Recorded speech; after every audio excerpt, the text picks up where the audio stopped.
Now, addressing the residents of Johannesburg, the Democratic Alliance's mayoral candidate for Joburg, Helen Zille, said that they won't let the City of Joburg's taps stay dry and won't access brokenness as the new normal. They will also wrestle the city back from a criminal mafia. Zille said this after accepting the party's nomination as the mayoral candidate for Johannesburg. Zille is the current DA Federal Chairperson and is certainly no stranger to holding these very tough leadership positions. The former DA leader is also a former executive mayor and the City of Cape Town and former Premier of the Western Cape. To talk more about the future beyond the 2026 local government elections, in studio with us we've got Helen Zille. Pleasure to have you. Thanks for coming in. It's a great pleasure to be here with you again, Leanne. It's been a long time. It has, it certainly has. But how are you feeling? I mean, has the reality of what you've signed up for set in?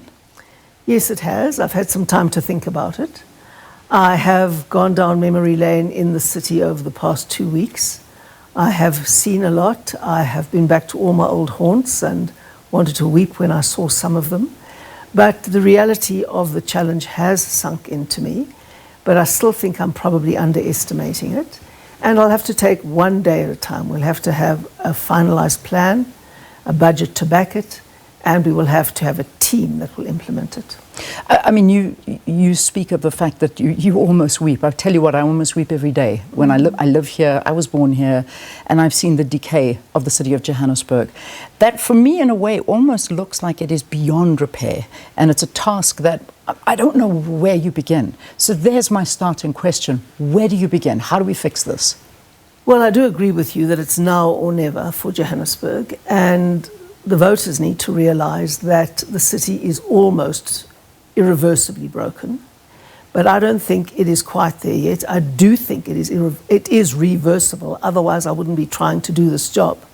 So I do think with an enormous effort of the people of Johannesburg and a facilitative city council and a mayor working alongside people and being a catalyst for change, that it can be turned around. Joburg has one huge thing going for it, and that is what is called in the academic literature social capital. It has got organizations, it has got active citizens, and for every major problem in Johannesburg, you'll find organized citizens working to solve it. And it is that partnership that is Joburg's last hope.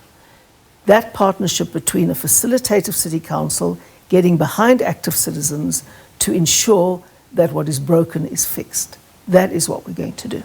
Are you fit for this? And that I ask you this because that's probably one of the most, you've heard it too. I don't need to remind you. You read it everywhere. Your age constantly is thrown into the conversation.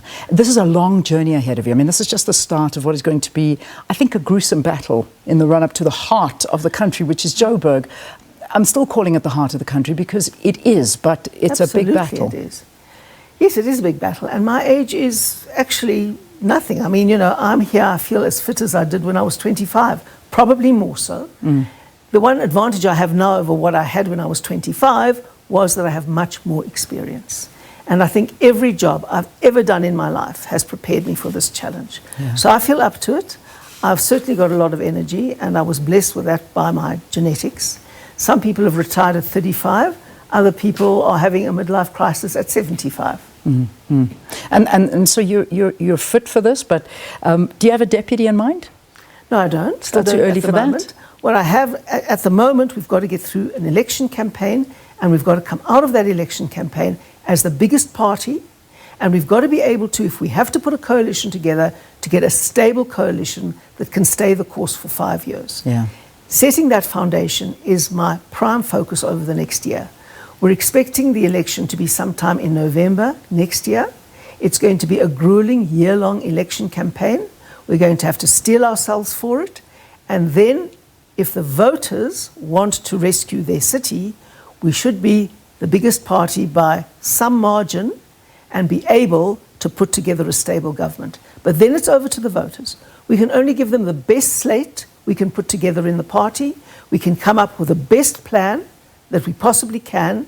We can look at how we will reprioritize the entire budget and how we are going to achieve our goals step by step, put performance management systems in place, But all of that amounts to nothing if the voters don't make the decision to rescue their city.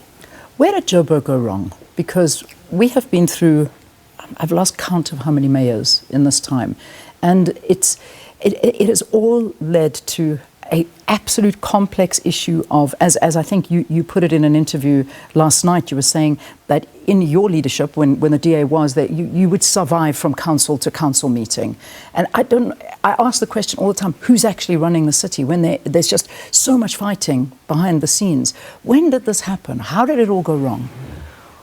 Well, we have a proportional representation voting system without thresholds. Now, that is very important to understand, which means the tiny parties who can't get anywhere near 1% of the vote all can have a seat.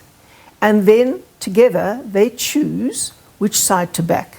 There are two big parties, the DA and the ANC, and then those smaller parties jump around between them, not on principle, not on policy, but on their personal interests. And sometimes those smaller parties, as in Johannesburg, Al-Jamar, with less than 1% of the vote, then gets two mayors in succession who are then booted out, etc., etc. So that's a consequence of our proportional representation system that has no thresholds. We're trying to fix that in Parliament to get thresholds. But in the meantime, the people who can fix it are the voters. They can say, all right, we may not particularly like Helen Zille, we may not particularly like even the DA, but we want stable government, we want Johannesburg to be fixed. So the goal in this election is to maximize the DA's votes, to give us stability over 5 years, so that the job of repairing this broken city can begin. How do we do it, though? And I asked you this as the first question because money is at the heart of it all. Yes. And I know that you said, I mean, I wouldn't even know where to begin, but you said from the moment you go in, you are going to take those books and literally rip into them. Yes. How? What are we going to do? Well, I've already studied the budget to a certain extent because I had to do a lot of that work in preparation for the grueling interviews that I went through to get this nomination. So I have an idea of what the budget looks like, and it is a very worrying picture. In Johannesburg, there is enormous duplication. So you have all these municipal entities, and you have those jobs duplicated in the administration for reasons that I still can't understand. And instead of providing huge professional capability through those municipal entities, they are really like the state-owned enterprises. They are there for deployed cadres, and many of them have very little expertise to do those critical jobs for which they're very highly paid. Massive problem. Then there is the serious problem of the division of the budget between operational and capital expenditure. Now, operational expenditure is what you spend on your army of staff. And it's no secret that Johannesburg has become an employment bureau for ANC friends, relatives, cadres, and is packed to the rafters with anybody who may need a job, whether or not they have skills. Then you have the problem of far too little money going into maintenance. Now, that is perhaps your most crucial budget in a city administration, is your maintenance budget. Joburg spends less than 1% of its budget on maintenance, the lowest of any city. It should be edging up to 8%. But they hardly spend anything on maintenance, and the ratio between operational and capital expenditure is far too high. You can spot that at a distance when you look at the budget. That all has to be fixed. The next thing that you do is that you ask the Auditor General to give you the management letter, because in the management letter it goes far deeper than simply whether you got a clean audit or a qualified audit or whatever findings you had. It goes into detail of where the rot is, of where the problems are. And when we took over Cape Town and the Western Cape, what we did was we invited the Auditor General in. They are very professional, they are very helpful, and they take you through it with a tooth comb. And they say, this is what you have to do to fix it.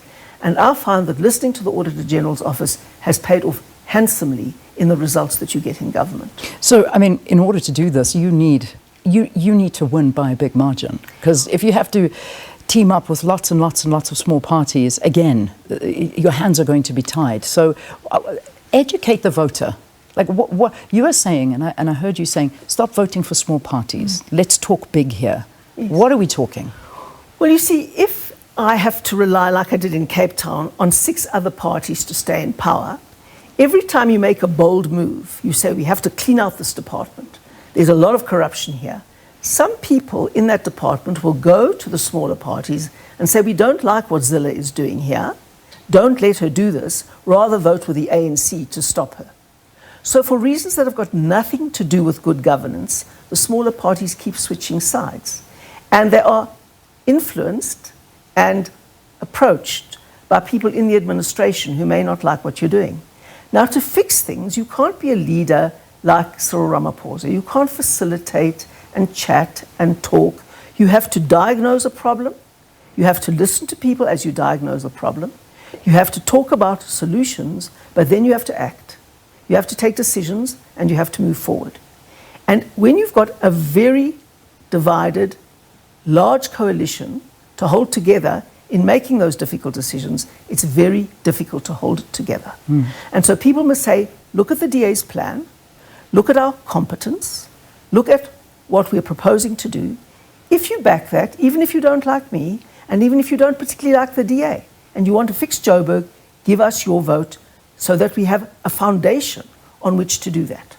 Shame you said that the president, you don't like the leadership. He loves your leadership. Well, I like the president enormously. Jokes aside, he's getting into big trouble for what he said. Of course he's getting into big trouble for what he said. He told the truth. And the one thing that you have to know in politics, if you tell the truth, you get into trouble. Yeah, it's axiomatic.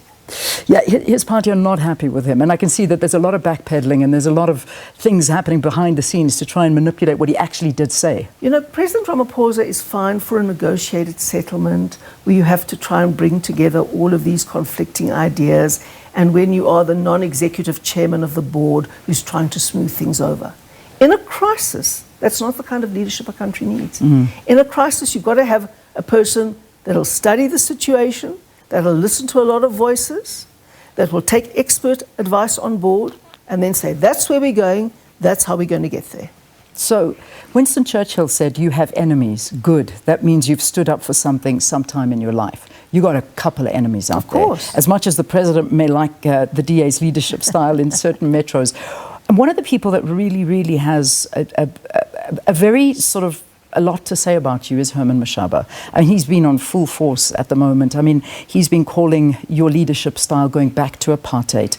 He took to which I really want responses from you for, because that possibly is one of the reasons people will not vote for you. And when you're in a place like Johannesburg, that people take that very seriously. Herman going and saying, I left the DA when I came across secret meetings with ANC leadership to warn them about serious cases of fraud and corruption the city were pursuing. She, as in Helen Zille, persuaded them to come out of a MONC against and promised them support from the white DA councillors. My sin to her was my refusal to stop providing services to poor communities, claiming that they don't pay taxes and they're not voting for the DA. Being asked to stop providing services to poor communities was and still is the biggest insult since the dawn of democracy. Explain. Well, that sounds like Herman's gobbledygook. I mean, who even knows what that means? I certainly can't work out what that means. What he says is that I'm racist. Well, of course he would say that because he's got no other argument. He's run out of ideas completely, and when a politician runs out of ideas, they use that allegation. I really have to laugh at him because under apartheid, he was making his millions, multi-millions, probably even $1 billion. I was fighting apartheid. I did much more to fight apartheid than Herman Mashaba did, and he knows it. That is why he's coming up with all these kinds of arguments. He's reverting to the race argument. Then he's completely invented, as a figment of his imagination, that there were ever any meetings between me and the ANC to remove him as the mayor of Johannesburg. That did not exist, and I say that categorically. What happened was, he went into an agreement with the EFF at the beginning to become mayor. There was an agreement with the EFF, between the DA and the EFF. I said at the time it was madness. I opposed it very strongly because I said we will become beholden to the EFF to stay in power. And that's exactly what happened. In order to stay in power, Herman Mashaba had to kowtow to the EFF in the city of Johannesburg. He spent more time in the EFF's caucus than he spent in the DA's caucus. He allowed a huge rift to develop between the DA's caucus and himself. And then the ANC, quite autonomously and without any input from the DA, wanted to move a motion of no confidence in Herman Mashaba And many of his own caucus said to the DA, well, if there is a motion of no confidence, we're going to vote for it because he has lost our confidence as the leader of the caucus. That's what happened. He lost the confidence of his caucus. And when you do that as a mayor, you can turn around and call them racist all that you like, but it's your failure. And so what Herman Mashaba must consider is why he did not fulfill his commitments as the DA mayor. And he mustn't say the DA doesn't want to deliver services to poor areas. I mean, where the DA governs, we give a far more generous free basic services package to the poor than any other metro. In Cape Town, we have a far more generous package. There is massive commitment, bigger than all the other metros put together in infrastructure, primarily to improve services for the poor. Where DA governs, in fact, huge amounts of money are spent without stealing, without corruption, to improve everybody's life, particularly the poor. And he knows that. But he knows he has not any other argument, so he comes up with that gobbledygook that you can't actually work out what he's saying, and then throws in few words like racist and apartheid everywhere else, just as hooks to get people nervous. I know what you're saying, because when you look at, and one of the big things about, and the attractive things about Cape Town is its beauty, nobody can dispute it is well run. But when you go into the poorer, under-resourced areas, that's where the problems begin. And I know that you are currently working on trying to get proper powers in order to use the policing system to your advantage to try and beat gangsterism and the drug abuse. But these are under your rule. And when you walk through those different areas, and you know what I'm talking about, I mean, there is a narrative, and it looks this way, that your very white, affluent areas, and if you can afford to stay in Cape Town, which I can't even afford to stay in Cape Town, you can live a great life, and it's absolutely beautiful with a sea view, and you can live in this magnificent bubble. But the reality on the ground, just away from that city bowl, is completely different. And when you come to a place like Joburg, this is not going to be accepted, because your tax base in Joburg has run away to a certain extent. I don't know what the numbers are, but we're looking about, what is it, about 100,000 families that have moved to the Cape. Yes, so well, the tax base is gone. Perhaps we can look at that, and the services delivered to those that have as opposed to those that don't have. Well, in Cape Town, the services are delivered to those who don't have. I will take you around to any community in Cape Town. I'll take you up on that. You must. Please. And I will have a list of the things that local government is supposed to deliver. Clean water, tick. Sewage, tick. Electricity reticulation, tick. Refuse removal, double tick. They have twice as good a service as the established suburbs because they have twice weekly refuse removal, not once weekly refuse removal. In every single area, we pour resources into under-resourced areas. The Metro Police, everything, we pour cross-subsidized resources into poorer areas. Free basic services, triple tick. In all of those areas, we take from very wealthy individuals who pay top dollar in rates and service charges to cross-subsidize. Now, if you have a house that's worth less, 5 million rand or less, you pay the lowest municipal bills in the country, the lowest municipal bills. But there are many, many, many houses, as you say, that are above 5 million rand. And those people pay a premium so that we can support the poor.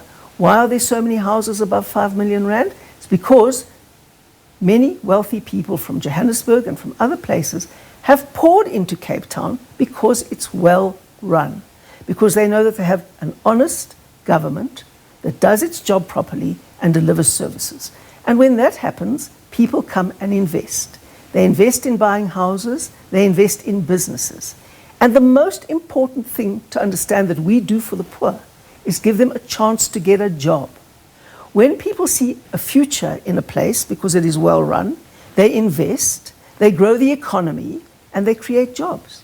And that is why unemployment is 10 percentage points lower in the Western Cape and in Cape Town than it is in the rest of the country. And the best thing you can do for the poor through good government is to expand opportunities for them to get out of poverty. Yeah.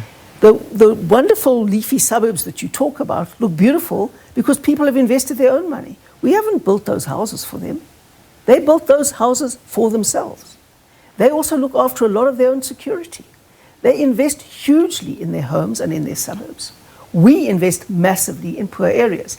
Now, I obviously can't afford a sea view in Cape Town. Of course I can't. I've been an honest politician.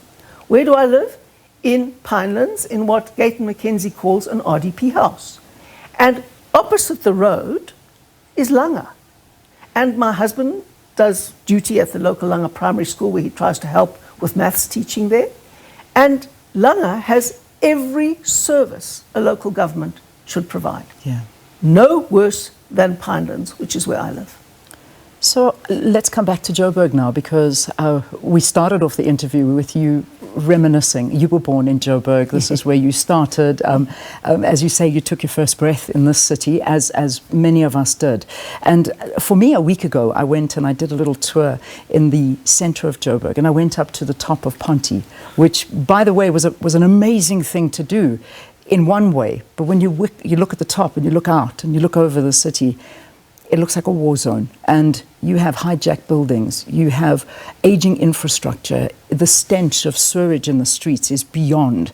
You almost feel like you have to, in some way or other, take a big hammer and flatten it and start again. It's that desperate. And to see the amount of illegals that are occupying and owning the city and bringing in the crime that comes with it, where do we begin? How do we change that? Well, I was in almost exactly that same place this last week. Ponte used to be the prime address to have. If you had an apartment in Ponte, you had made it.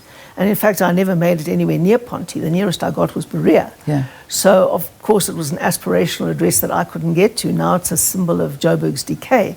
I also stood up there and looked over the city. And I was also horrified. I looked over the South African Associated Newspapers building where I used to work every day. I looked over Carlton Centre, which was the centre of luxury in Joburg, if I recall. Carlton Hotel was the ultimate five-star hotel. And the area is totally run down. And then I walked the streets a bit and I spoke to some street vendors, and I also went to Davey Street. Now, when you cross over from one street to another and get into Davey Street, it looks as if you're in another country.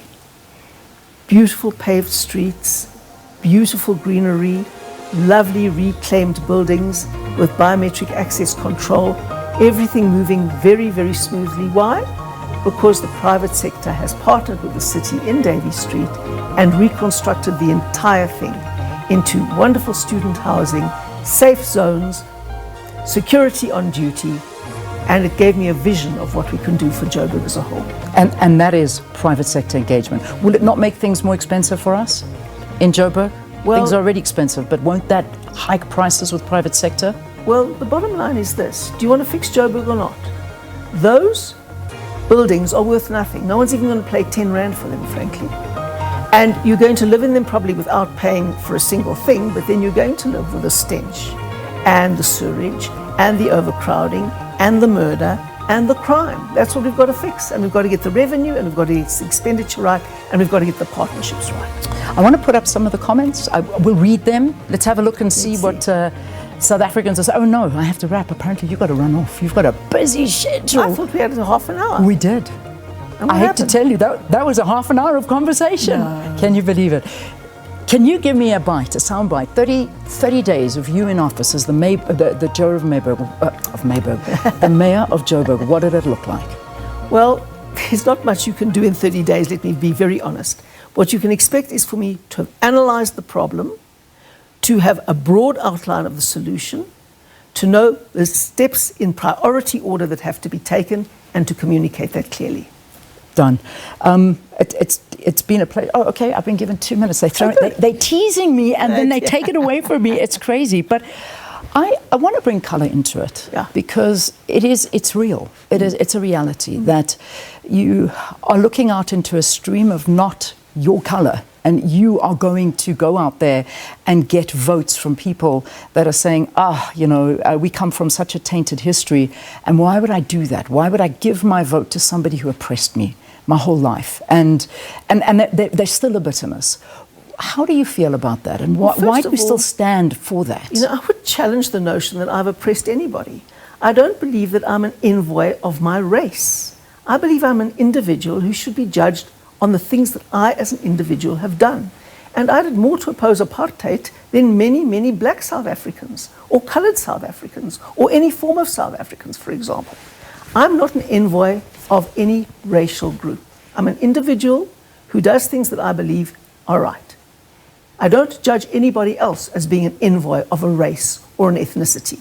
That is racist and nationalist thinking. I don't think like that. I see people as individuals and I judge them for the qualities of their character and not their superficial externalities. That is how I judge people, and that's how I want to be judged. When people cast their vote saying, who is going to get us reliable water in our taps, reliable electricity, passable streets, clean streets, a city that attracts investment, a city in which people see their own future being realized rather than a city to try to escape from. Which individual is going to be the best leader for that project? Think of it that way and make a choice on that basis. People from Blokkies, Delft, Khayelitsha are disagreeing with you. Well, they can disagree with me as much as they like. Obviously, this is an open society. But if I go to Delft, I can walk around Delft, which didn't exist many years ago, and we can look at whether they've got clean water, whether they've got refuse removal, whether they've got electricity, whether they've got schools, whether they've got clinics. And the answer will be yes to all of those things.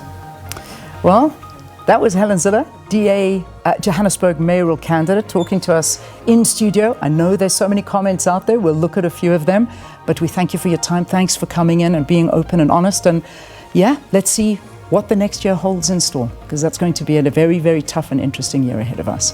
Thank you. It's been great to be with you. Yeah, absolute pleasure. All right, it is 8 o'clock. Let's get into your news.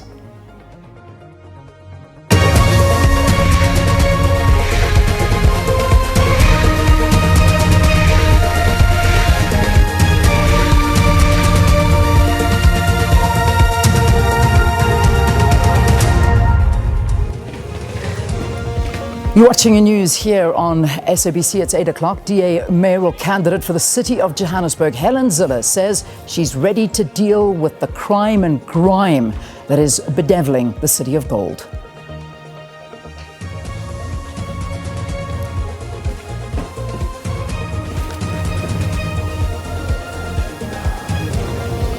I'm Amanda Nyati, coming to you live from the Bridget Mabandla Justice College, which is seen in some ways as the heartbeat of the Madlanga Commission of Inquiry. We're just an hour and a half away from day 4 of this commission, where Fani Masemola will take the hot seat. We have lots of meetings. This is going to be a very busy week for us. President Cyril Ramaphosa is leading the South African delegation to the high-level segment of the United Nations General Assembly. He arrived in New York this morning. The United Kingdom formally recognises the State of Palestine. Britain, Canada, Australia and Portugal all recognised a Palestinian state in a move born out of frustration over the Gaza war and intended to promote a two-state solution, prompting a furious response from Israel. And coming up in your Morning Live Sport, Red Bull's Max Verstappen won the Azerbaijan Grand Prix in Baku from pole position. As championship leader, Oscar Piastri of McLaren crashed out on lap 1, and Piastri's teammate Lando Norris had to settle for a disappointing 7th place.